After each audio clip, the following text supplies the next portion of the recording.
James. So there I was, standing in line at the grocery store with my peanut butter and jelly in the cart. In front of me is the cashier. She is beautiful. Brown hair, blue eyes, sweet as my jelly. And behind me in line is this other guy. And I really don't like this other guy. Not even that I don't like him, I just don't like his face. There's nothing wrong with his face, and that's what I hate. It's smooth, it's creamy, it reminds me of the Skippy squirrel on my peanut butter. He's just so cute! And it drives me crazy, because here's this hot cashier, and I want her. But I know that Skippy over here wants her too. So who's Jelly gonna pick? Moi or Skippy? So I get up there, I put my items down, I smile at her, give her my best look. And she looks at me, and then turns away and puts my groceries through. But then she turns over to see who's next in line. And she sees Skippy, and an explosion happens in her eyes. They light up, there's fire blazing everywhere. Skippy sees her, same thing. He looks at her, she looks at him. She doesn't even bag my groceries. So I'm like, whatever, I'll do it myself. And I went home. And grocery bags are a lot heavier when you're depressed. And it was a very long and slow walk back to my place. When I got there, I started putting the groceries away. But I grabbed the Skippy, and I looked at it. And I got depressed. Because here's this happy little squirrel that probably got that girl's phone number. So I threw it in the garbage. No Skippy today.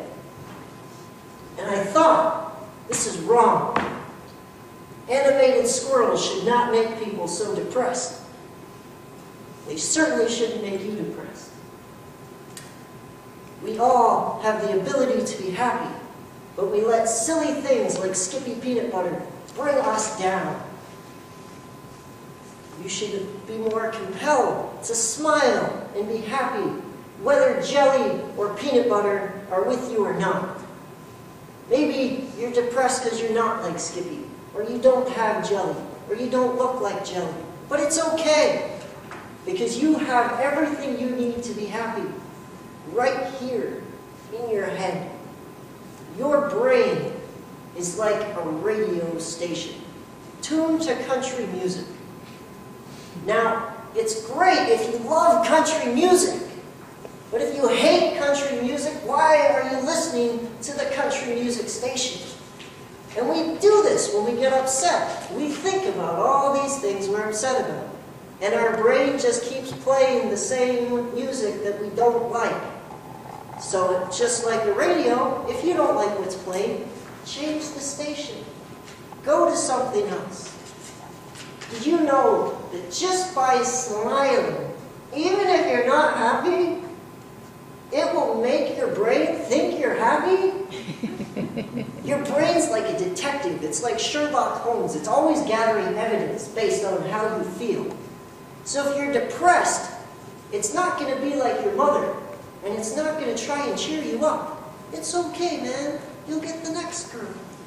It's going to start giving you evidence of why you should be miserable and depressed, and remind you of every other girl you've ever gone after that has said no to you and made you cry. So what you should do is trick your brain into gathering different evidence. And some people are like, I can't do it, I can't smile, I'm too miserable. That's okay, because if you take a pen and you put it in your mouth like this, you are activating the same muscles that make you smile. And by doing that, your brain thinks you're smiling, and it has to ask, why is he happy? And like a detective, it goes out and it looks for all reasons that you could be happy. And it actually makes you happier. And I applied this not just to myself, but I was back at the grocery store the next day, because I needed new peanut butter. And the cashier was there, a different one.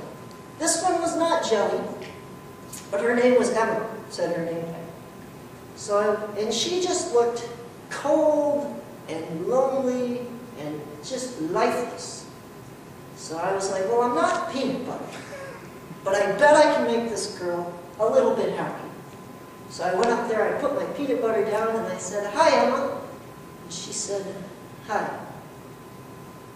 I asked her how she was. Okay.